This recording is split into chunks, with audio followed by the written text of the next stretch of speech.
Swedes, Norwegians, Danes, descendants of the ancient Vikings who crossed the Atlantic 500 years before Columbus discovered America. People who look much alike, speak similar languages, who live in Scandinavia.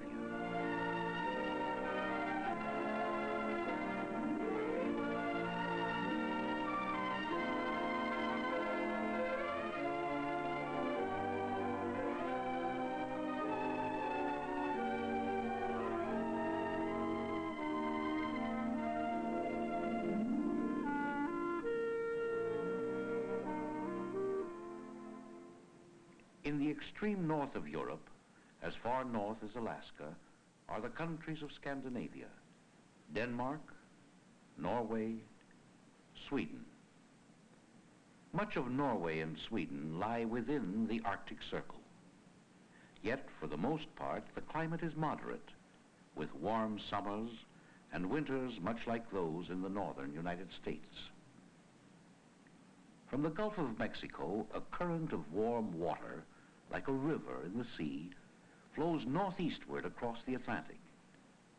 This Atlantic drift, or Gulf Stream, and the westerly winds which blow from it, warm much of northern Europe, producing a temperate climate in these lands which would otherwise be very cold. Norway is tremendously influenced by the sea. The sea affects not only the climate, but the way in which the people live. Water in the form of rushing streams or glaciers has cut deep, narrow valleys between high banks on the coast. The sea flows into these valleys or fjords and reaches inland in places as far as 100 miles. With the land broken by hundreds of fjords, travel by sea is easier than by land. Just outside the fjords are more than 100,000 islands, which provide protection for the fishing vessels which make port in coastal villages and towns like Alesund. Most of the 19,000 people of Alesund earn their livelihood from the sea. During the summer, there may be as much as 24 hours of daylight in much of Norway. The fishermen of Alesund leave home for their boats in the evening, just as the children are ready for bed.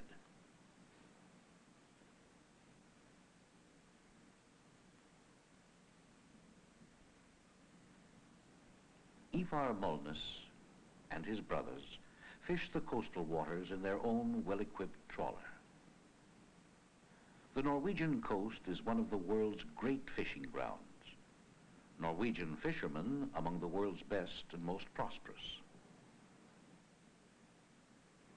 Even as the days grow shorter and the long nights begin to fall with the coming of winter, the men of Alesund search the seas for fish, Norway's greatest natural resource. As the boats come home to port, the catch is unloaded. Cod, herring, haddock, mackerel, sardines. More fish are brought ashore in Norway than in any other European country. Most of the catch is exported. Some fish are shipped fresh or frozen. Others, like cod, are salted and dried. Fishing and life on the sea is a Norwegian tradition. Grandfather Molnes was a whaler, as was his father before him. The children of Alesund will grow in this seafaring tradition, becoming fishermen and merchantmen themselves, traveling to the far corners of the earth. In Norwegian art, literature, music, and thought, the sea is never far.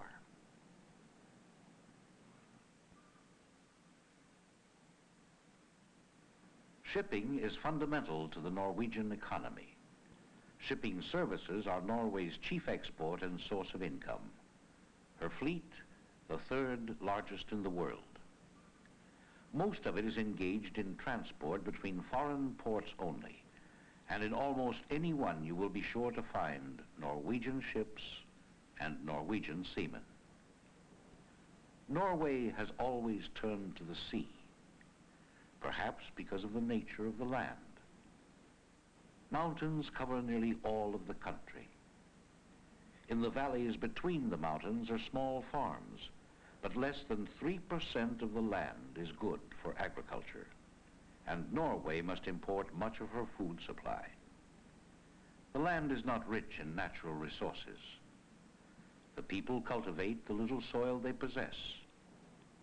They harvest the forests. They fish the seas. They sail the oceans. They harness water power and build factories to use that power. They live in a society where few are rich and none suffer poverty. There is work for all 3.5 million Norwegians. The people of Norway have learned to make the most of the limited resources of their beautiful but not particularly bountiful land.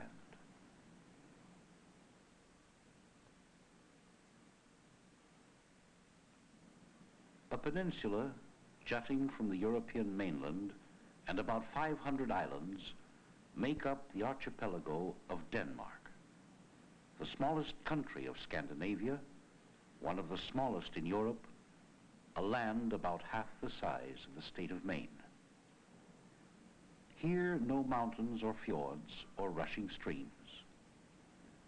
No empty wilderness of glaciers and forests as in Norway.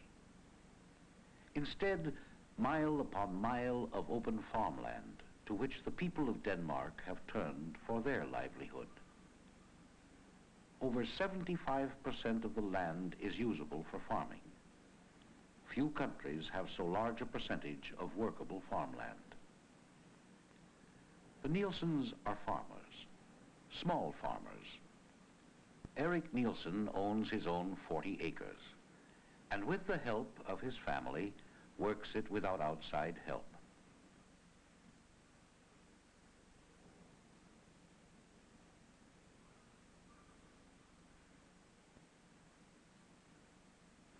Their home is typical of Danish farmhouses. Comfortable, clean, and equipped with most of the conveniences of modern living. Danish farms are among the most efficient in the world. The soil is relatively infertile, but careful cultivation, hard work, mechanization, and scientific methods have made it highly productive for a wide range of crops. Vegetables, sugar beets, grain. 70 years ago, Denmark produced mostly grain.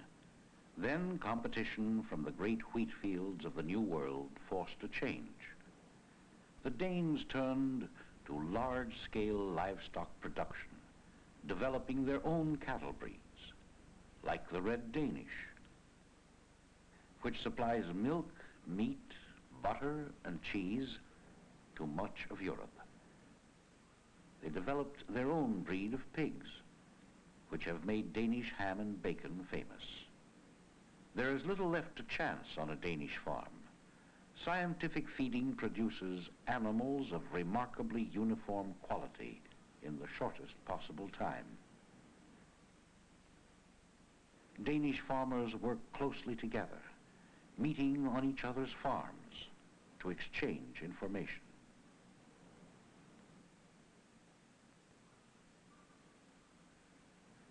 They study the latest agricultural methods and research findings. But cooperation goes beyond exchange of information. Most dairies to which the farmers send their milk are owned in common by the farmers themselves. They are called cooperatives. Through these non-profit cooperatives, farmers are able to purchase their equipment and supplies, market their products economically. and maintain standards which make Danish farm products seem as if they came from one gigantic farm instead of from thousands of small ones. Danish-designed butter churns and the best in modern equipment help maintain high levels of production. Butter is the main product of Danish farms. Most of it is exported to Britain. Danish cheese is known around the world. Eggs packed by the cooperative bearing the stamp of Danish quality control are sold largely to Germany and Spain. At cooperative schools, education is continued well beyond the age when most leave school.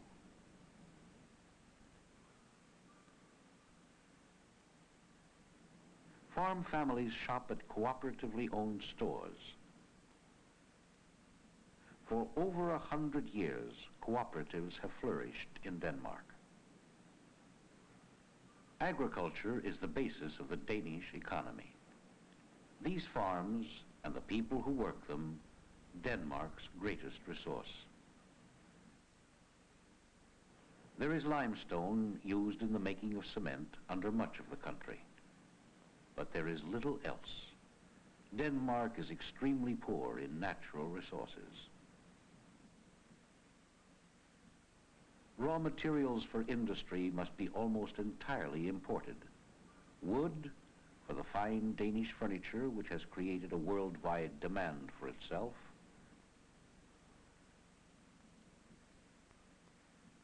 Steel, for building ships, and for the giant diesel engines which drive them. The majority of the people work in industry or trade. The value of manufactured goods now accounts for almost half of the income Denmark receives from exports. Agricultural products still the most important. Copenhagen is the capital. 1.25 million of Denmark's 4.5 million people live here. It's a city of whirling bicycles, handsome people, parks, and art that reflects the Danish spirit.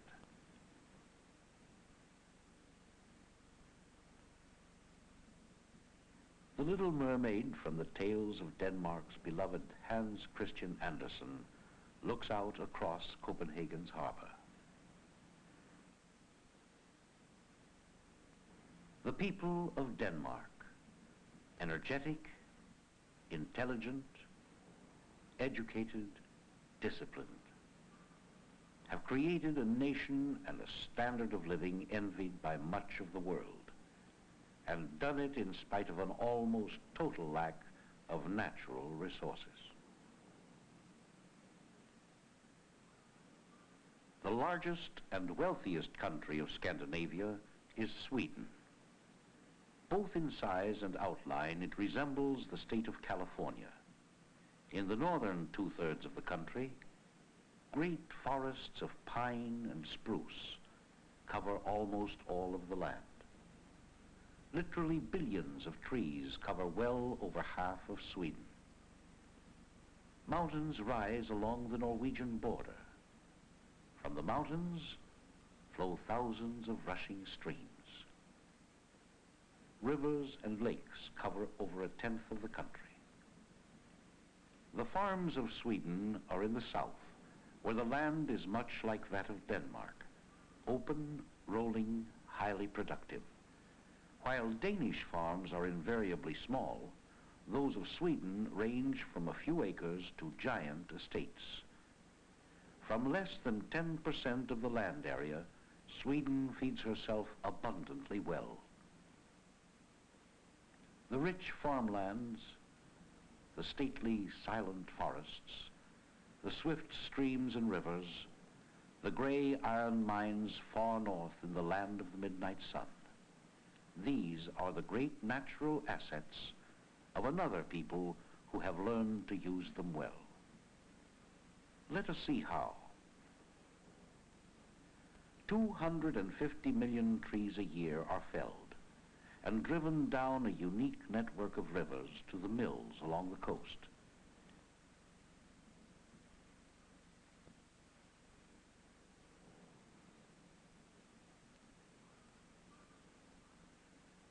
Timber can be cut at this rate for centuries to come, for the forests are managed by law in such a way that the supply remains inexhaustible. The forests feed the paper and pulp mills, providing jobs for thousands of Swedes. Forest products are Sweden's greatest asset as an export, accounting for nearly half of the country's total revenue from products shipped abroad.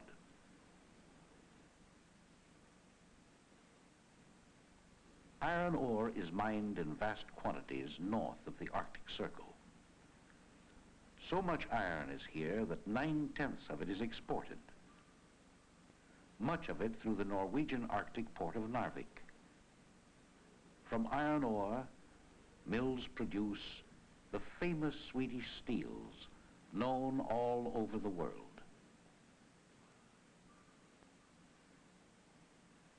Sweden is not a large-scale steel producer because of her lack of coal, indispensable in steelmaking. Neither is oil found here to produce power for this modern industrial nation. So Sweden has turned to another of her great assets, water. Water from thousands of streams rushing down from the mountains produces 95% of Swedish electricity. About half of the 1,000 hydroelectric plants are owned by the government, the rest by private industry. Railroads operate on electric power almost completely. Cheap electricity, transmitted great distances from the power sources in the north, helps Sweden's 25,000 privately owned factories and workshops flourish in their clean and pleasant surroundings. The range of manufactured goods includes most of the things a modern nation needs. The country's advanced industrialization is due largely to Swedish inventions, like the dial telephone, and to high standards in engineering. Swedish electrical and mechanical goods are renowned for their precision and efficiency. Other products, like glass, for their clarity and simplicity of design.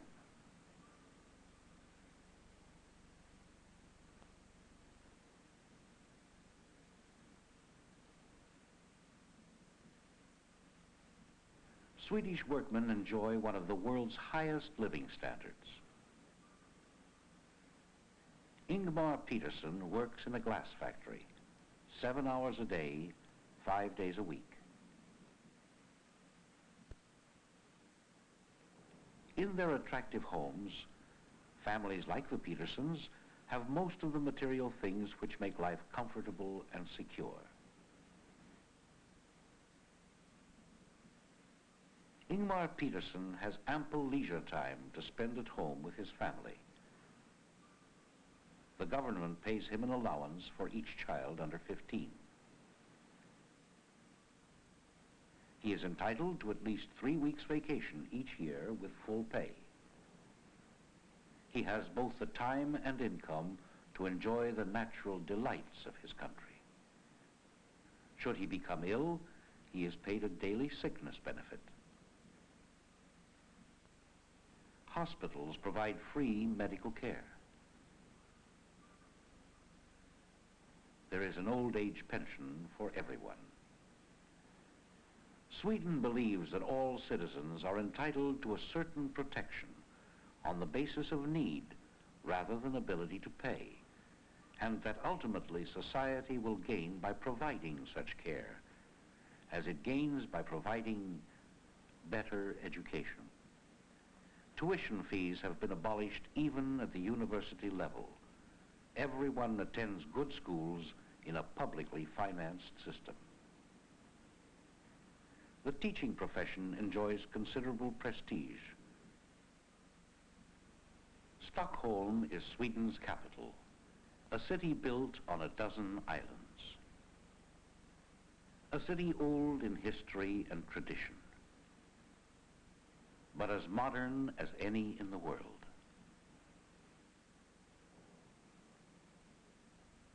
It is perhaps here in Stockholm that the character of Sweden and all Scandinavia shows best. Towering new buildings, shopping centers, fine art, all of these things mirror the accomplishments of the resourceful people of Scandinavia who have so much in common. Royal palaces stand in Stockholm, Oslo, and Copenhagen, but the people are not governed by their kings, rather by free democratic processes. Cooperation, robust self-reliance and energy, maximum utilization of resources. These are the keys to Scandinavia's success toward achieving what every nation wants: security and prosperity for all of the people.